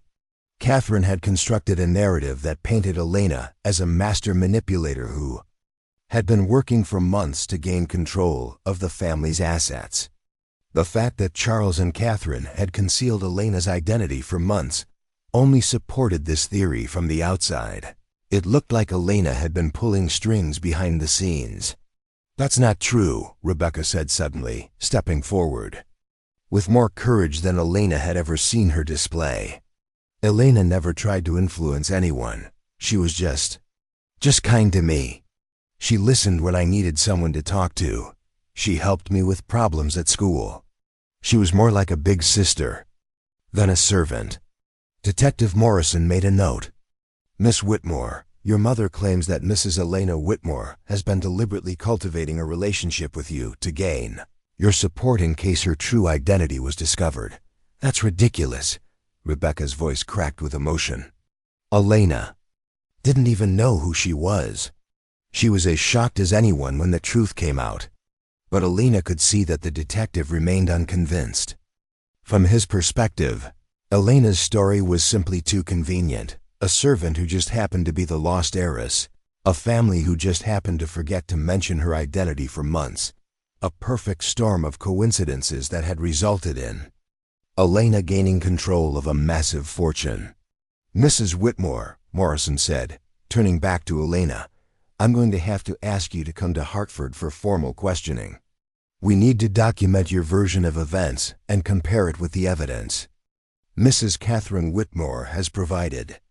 Elena felt the walls closing in. She was being arrested, not formally perhaps, but effectively.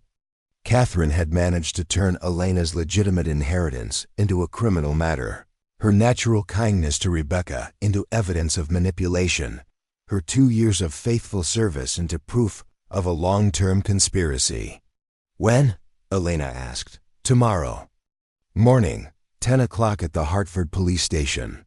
After the detective left, Elena sat in the front parlor feeling more trapped than she had at any point since learning her true identity.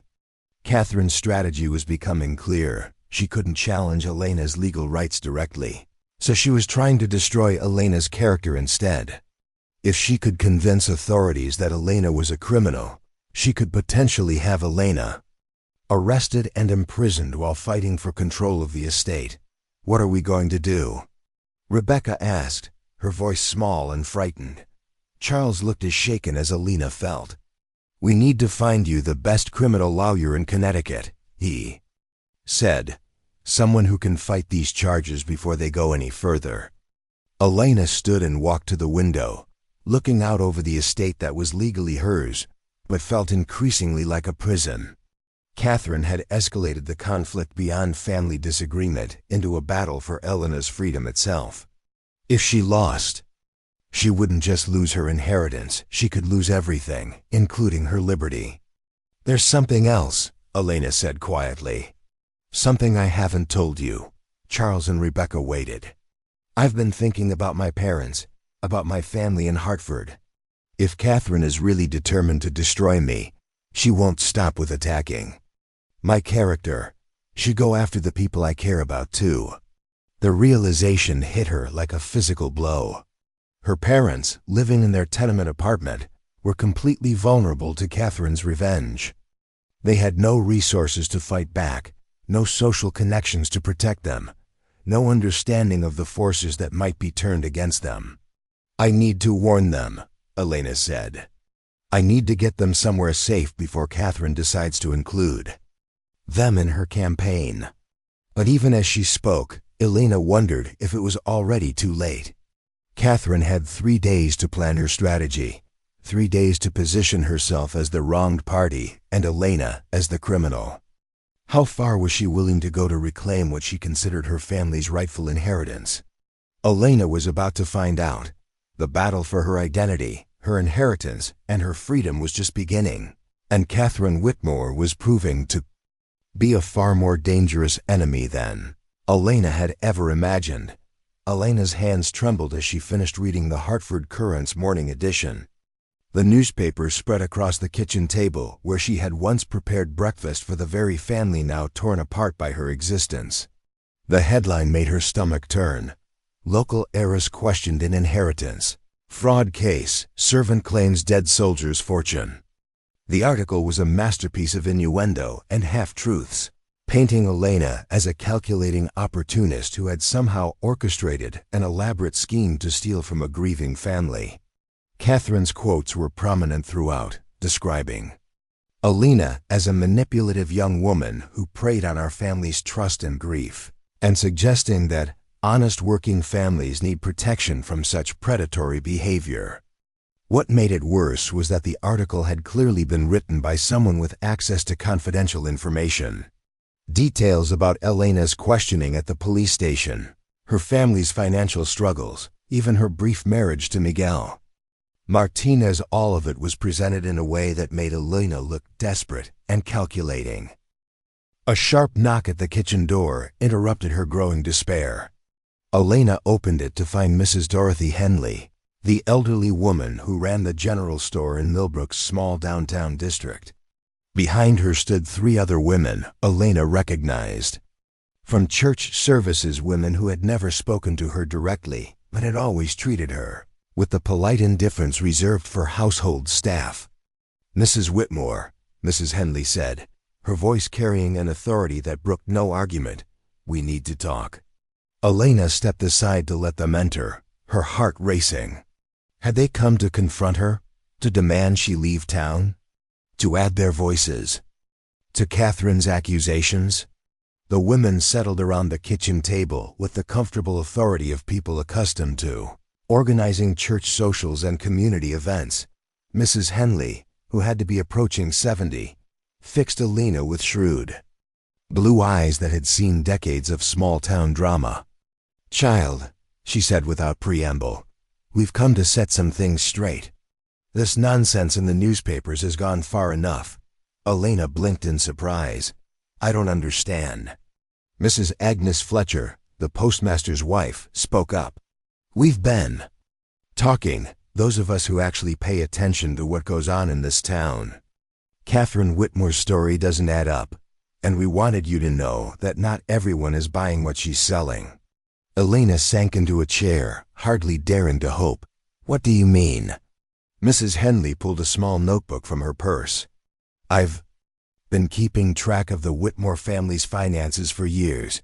They buy supplies from my store, after all. Credit arrangements, payment schedules, that sort of thing. According to Catherine's story, you've been working here for 2 years, planning some elaborate scheme to claim an inheritance you supposedly knew about all along." She flipped through several pages. "But here's what doesn't make sense. If you knew you were entitled to a fortune, why did you work like a dog for 2 years? Why did you send most of your wages to your parents in Hartford instead of keeping them for yourself? Why did you mend your own clothes until they were more patches than original fabric?" Elena felt a flicker of hope. "You noticed all that?" Mrs. Fletcher nodded. "Honey, in a town this size, we notice everything. We noticed how thin you got your first winter here, how you never bought anything for yourself, how you walked to town in all weather because you wouldn't spend money on transportation. That's not the behavior of someone sitting on a secret fortune." The 3rd woman, Mrs. Sarah Brennan, who taught at the local elementary school, leaned forward. "We also noticed how Catherine Whitmore treated you. The way she spoke to you like you were barely human. The way she acted like she was doing you some great favor by employing you. If she really believed you were family, would she have acted that way?" Elena thought of the countless small humiliations, the casual dismissals, the way Catherine had treated her like an inconvenience to be tolerated. "No," she said quietly, "she wouldn't have." Mrs. Henley consulted her notebook again. "There's more. Catherine claims that you deliberately sought out employment with the Whitmore family as part of your scheme. But I remember when you first came to town. You were desperate for work, asking at every house, every business. You took the Whitmore position because it was the only one available, not because you were targeting them specifically." The women began sharing their observations, building a picture of Elena's life that contradicted every one of Catherine's accusations. They had noticed her genuine grief when James's death anniversary came around each November, though she had never mentioned knowing him personally. They had seen her kindness to Rebecca, but also her careful boundaries, the behavior of someone trying to do her job well, not someone manipulating a vulnerable teenager. "Mrs. Rodriguez, excuse me, Mrs. Whitmore." Mrs. Brennan corrected herself. "There's something else you need to know. Catherine's been spreading her poison, but it's not taking root the way she expected. Too many of us remember what you were really like." Elena felt tears prick her eyes. "But the newspaper article, written by Catherine's cousin who works for the Hartford Courant," Mrs. Fletcher said dismissively. "We checked. Not exactly unbiased reporting, is it?" Mrs. Henley stood up, her expression determined. "Elena, we came here to ask you something. Would you be willing to let us help you fight this? Would you trust us to organize the community response? Elena stared at them in amazement. You want to help me? Child, we've watched you for 2 years. We've seen your character, your work, ethic, your kindness. We know who you are, and we know Catherine Whitmore too. This isn't about money or inheritance, this is about justice. Over the next 2 hours, Elena listened as the women outlined their plan. They had been quietly conducting their own investigation, talking to people who had interacted with Elena over the past 2 years. What they had discovered was a pattern of behavior that completely contradicted Catherine's narrative. Mrs. Henley had spoken to Dr. Samuel Morrison, the town physician, who remembered Elena bringing her wages to him immediately when she heard that a local family couldn't afford medical care for their sick child. She gave him 2 weeks' pay, Mrs. Henley reported. Her entire savings at the time. Said she knew what it was like to worry about family members who needed help. Mrs. Fletcher had contacted the local church committee, where Elena had volunteered. Every Sunday for over a year, teaching reading to immigrant children whose parents worked in the Hartford factories. She never missed a week, Mrs. Fletcher said. Rain or shine, there she was, patient as anything with those little ones who couldn't speak English. Mrs. Brennan had talked to several of the families Elena had helped during her time in Millbrook. There was the Kowalski family when their father was injured at the mill. Elena organized meal deliveries and helped with the children. The widow Patterson when she was facing eviction, Elena somehow found the money to help with her rent. Always done quietly, never seeking credit or recognition. Elena listened to these accounts of her own behavior with growing amazement. She had done these things naturally, without thinking about how they might look to others, certainly without considering that anyone was paying attention to her actions. But the community had been watching, and they had seen someone very different from the calculating schemer Catherine described. Why are you telling me this? Elena asked that Mrs. Henley's expression grew serious. Because character matters, and we've seen yours. Catherine Whitmore is trying to destroy a good woman's reputation to protect her own interests. We won't stand for it. The revelation that followed was even more significant. Mrs. Fletcher had done some digging into the Whitmore family's history, particularly around the time of James's death and the years immediately following. Elena, she said carefully, what Catherine hasn't told anyone is that Charles and Catherine were in serious financial trouble when James died. Charles's law practice was failing. They had significant debts, and they were facing the possibility of losing their home. Elena felt a chill of understanding. James's inheritance saved them. Exactly. They weren't just living in your house, they were living off your money to avoid bankruptcy. Catherine's desperate fight to keep this inheritance isn't just about pride or entitlement. If she loses everything they've built over the past 5 years. Mrs. Brennan nodded grimly, which explains why she's willing to go to such extremes. She's not just fighting for money, she's fighting for survival. The women spent another hour providing Elena with detailed accounts of community sentiment, names of people willing to testify on her behalf, and evidence that contradicted Catherine's claims. They had been organizing quietly, methodically building a case for Elena's character that would be difficult for Catherine's lawyers to challenge. There's going to be a town meeting tomorrow night, Mrs. Henley announced. Officially, it's about the proposed road improvements. Unofficially, it's going to be about this situation. Catherine's been spreading her version of events, and we think it's time people heard the truth. Elena felt overwhelmed by their support, but also terrified by the implications. What if Catherine retaliates? What if she goes after you for helping me? Mrs. Fletcher laughed, a sound with no humor in it. Child, I've been dealing with bullies like Catherine Whitmore for 40 years. She can try to intimidate us, but we know this community better than she does. And we know the difference between someone who belongs here and someone who's just passing through. As the women prepared to leave, Mrs. Henley turned back to Elena with a question that would haunt her for days to come. "Elena, there's something we need to know. When this is all over, when you've claimed your rightful inheritance and Catherine's been dealt with, what are your plans? Are you going to stay in Millbrook? Or are you going to take your fortune and disappear?" Elena realized she hadn't really considered this question.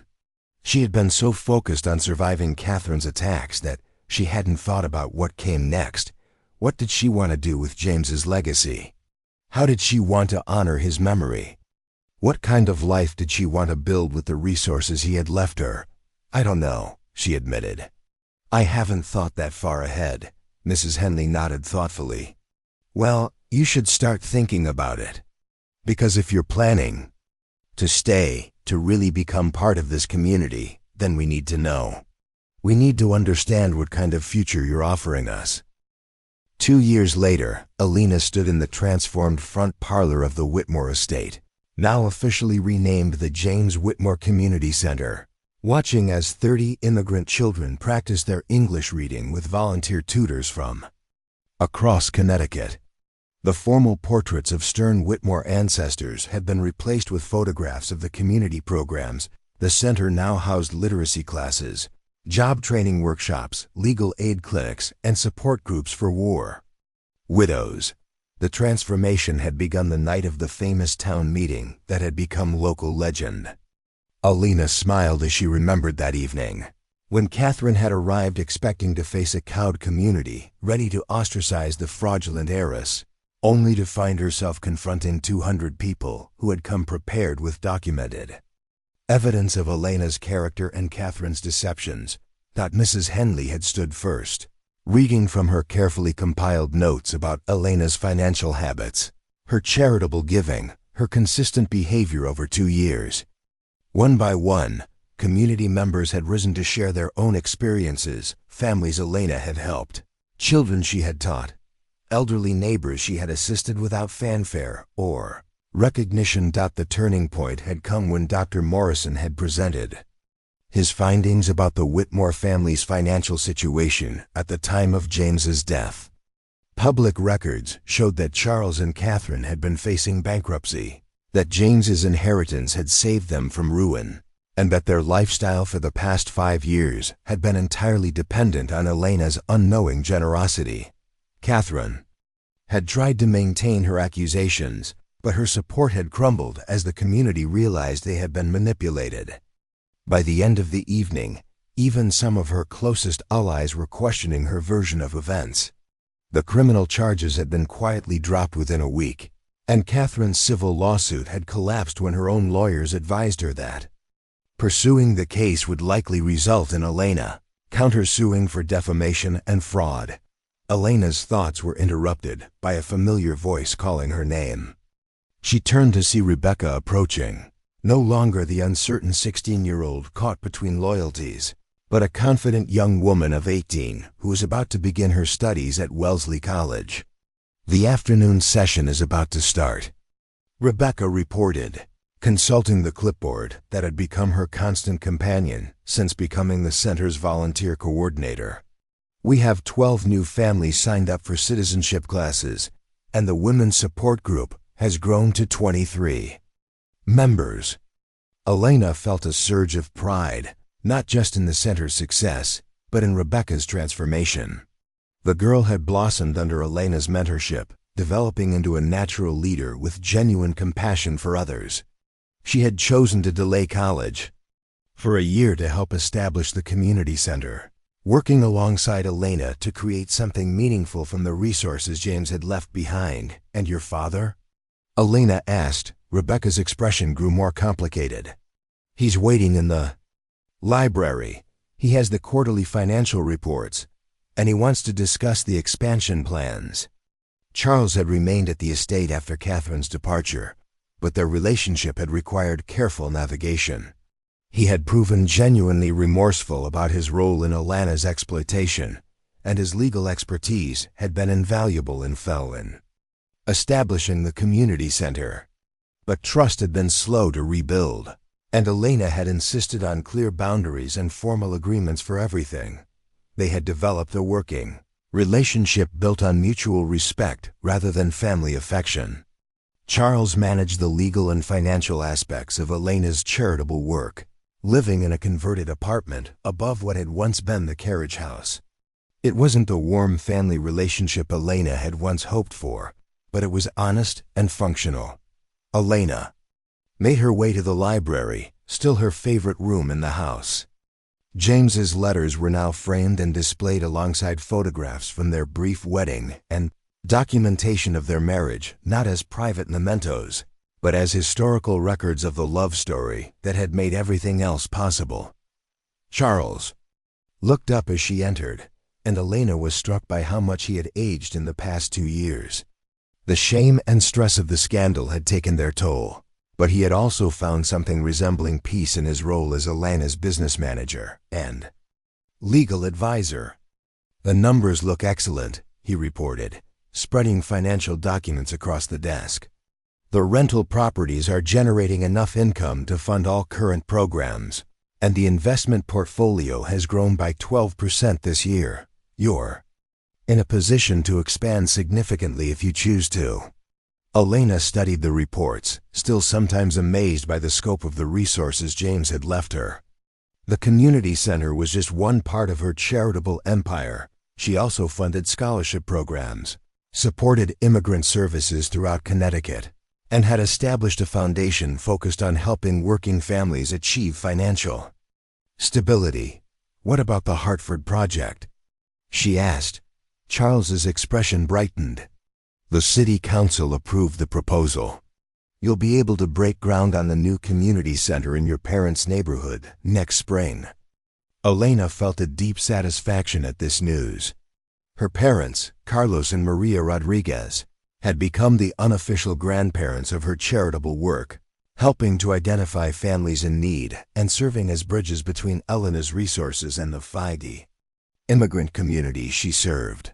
They had moved out of their tenement apartment into a comfortable house Elena had purchased for them, but they insisted on earning their keep by working with the foundation. "There's something else," Charles said, his tone becoming more personal. "Catherine contacted my lawyer. She wants to arrange a meeting."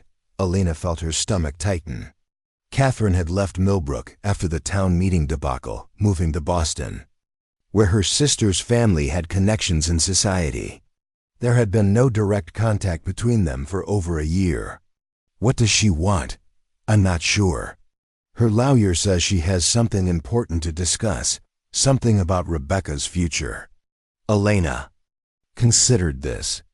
Rebecca's relationship with her mother had been strained since Catherine's departure, maintained through occasional letters, but without the warmth that had once characterized their bond. Rebecca rarely spoke of missing her mother, but Elena knew. The separation had caused her pain. "What do you think?" Elena asked. Charles was quiet for a moment. "I think Catherine has finally realized what she lost. Not just the money or the house, but Rebecca's respect. Her daughter is about to go to college, and Catherine has missed 2 years of her growing up because of her pride and greed." Elena walked to the window that overlooked the gardens where children from the afternoon programs were playing supervised games. "And you think she's ready to make amends?" "I think she's desperate. She's been living with her sister's family, dependent on their charity, watching Rebecca thrive without her. It's probably eating her alive." That evening, Elena sat in her private sitting room reading James's letters, as she did whenever she faced difficult decisions. His words had guided her through the transformation of her life and her understanding of what it meant to honor someone's memory through action. "My dearest Elena," she read from one of his final letters, "I hope that if something happens to me, you will use whatever I leave behind to make the world a little better. You have such a generous heart, such natural compassion for others. I know that whatever choices you make will be guided by love rather than selfishness." A soft knock interrupted her reading. Rebecca entered, carrying the tea service that had become their evening ritual. "I heard about Mother wanting to meet," Rebecca said without preamble. "Father told me." Elena accepted her cup of tea and waited. She had learned that Rebecca needed time to work through complex emotions, especially anything involving Catherine. I think she's scared, Rebecca continued. Scared that I'm about to go to college and start my adult life without her having any part in it. Scared that she's lost me forever because of her choices. What do you want to do? Rebecca was quiet for a long moment, staring into her teacup. I want to see her. Not because I've forgiven her, exactly, but because ... Because I need to understand why she made the choices she made. I need to hear her explanation before I can decide what kind of relationship we might have going forward. Elena nodded. That sounds wise. Will you come with me? To the meeting? The request surprised Elena. Rebecca, this is between you and your mother. I'm probably the last person she wants to see. But you're the person I trust most, Rebecca said simply. You're the one who's been there for me, who's helped me figure out who I want to be. If I'm going to face Mother, I want you there.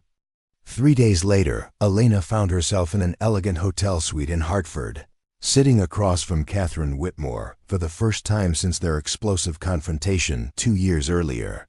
Catherine looked older, more fragile, her face bearing the lines of stress and regret. She was still impeccably dressed, still carried herself with the bearing of someone born to privilege, but something essential had changed. Elena, Catherine said, her voice barely above a whisper. Thank you for coming. The simple acknowledgement hung in the air between them. For the first time, Catherine had spoken Elena's name without contempt, without the casual dismissal that had characterized their previous interactions. Rebecca wanted me here, Elena replied carefully. Catherine nodded, her eyes filling with tears. I know. I know she trusts you more than she trusts me now. I know I have no right to ask for anything from either of you.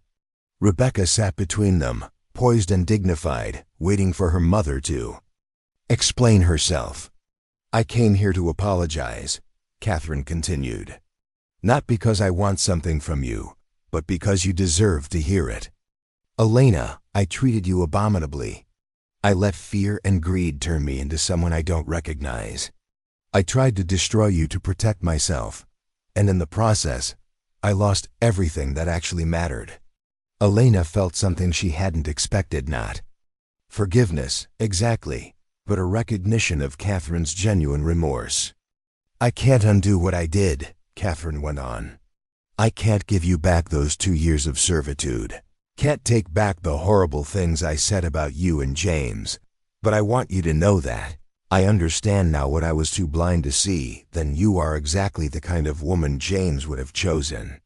Kind, generous, strong enough to forgive even when forgiveness isn't deserved. Rebecca reached for her mother's hand. Mother, let me finish, Catherine said, her voice growing stronger. Rebecca, I missed 2 years of your life because of my pride. I watched from a distance as you became the remarkable young woman you are today, and I had nothing to do with it. Elena raised you better in 2 years than I did in 16, because she saw your potential and encouraged it instead of trying to mold you into what she thought you should be. Elena felt tears prick her eyes at this unexpected acknowledgement. I don't deserve your forgiveness, Catherine said, looking directly at Elena. But I'm asking for the chance to earn it. Not by going back to the way things were, but by accepting the way things are. You're Rebecca's family now, more than I am. You're the one she turns to for guidance, the one she trusts with her future. I want to be part of that, if you'll let me. Not as an equal, not as someone with rights or claims, but as someone who loves the same remarkable young woman you've helped to raise. The 3 women sat in silence for several minutes, each processing the implications of Catherine's words. Finally, Rebecca spoke. I want us to try to be a family, she said. All of us. Not the way we were before, but something new. Something honest. Elena looked at Catherine, seeing not the proud, bitter woman who had tried to destroy her, but a mother who had lost her way and was desperately trying to find it again. "It won't be easy," Elena said. "There's a lot of hurt to work through." Catherine nodded. "I know. But I have nothing else to do with my life except try to become someone worthy of the second chance you might give me." 6 months later, Elena stood once again in the transformed parlor of the James Whitmore Community Center, but this time she was not alone. Rebecca was home from her first semester at Wellesley, glowing with excitement about her studies and her plans to become a social worker. Charles was reviewing applications for the new legal aid program the center would be launching in the spring, and Catherine was there too, quietly organizing donations for the clothing drive that would help immigrant families prepare for the winter ahead. She had moved back to Millbrook, not to the grand estate she had once considered her rightful home, but to a small apartment in town where she had begun building a new life based on service, rather than entitlement.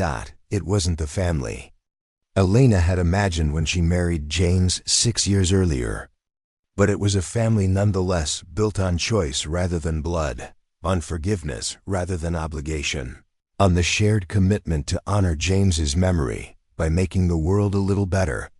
Elena touched the locket she wore, which contained a photograph from her wedding day and one of James's final letters. She had started as Elena Rodriguez, the factory worker's daughter. She had become Elena Martinez, the young widow learning to survive.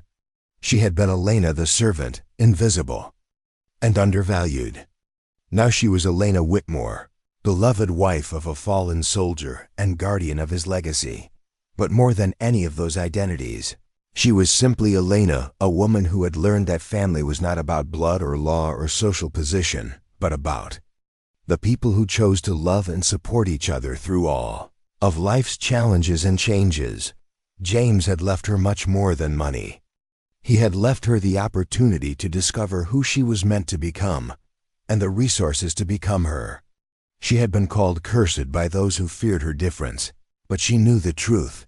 She was blessed beyond measure, not by wealth or status, but by love that transcended death and the chance to transform pain into purpose. The woman who had once worked as a servant in her own home had become the heart of a community, the keeper of a soldier's dreams, and the architect of a legacy that would outlive them all. She was exactly who James had believed she could be, not despite her humble origins, but because of the strength and compassion they had taught her. Elena Whitmore had finally come home. Up next, you've got 2 more standout stories right on your screen. If this one hit the mark, you won't want to pass these up. Just click and check them out. And don't forget to like, subscribe, and turn on the notification bell so you don't miss any upload from us.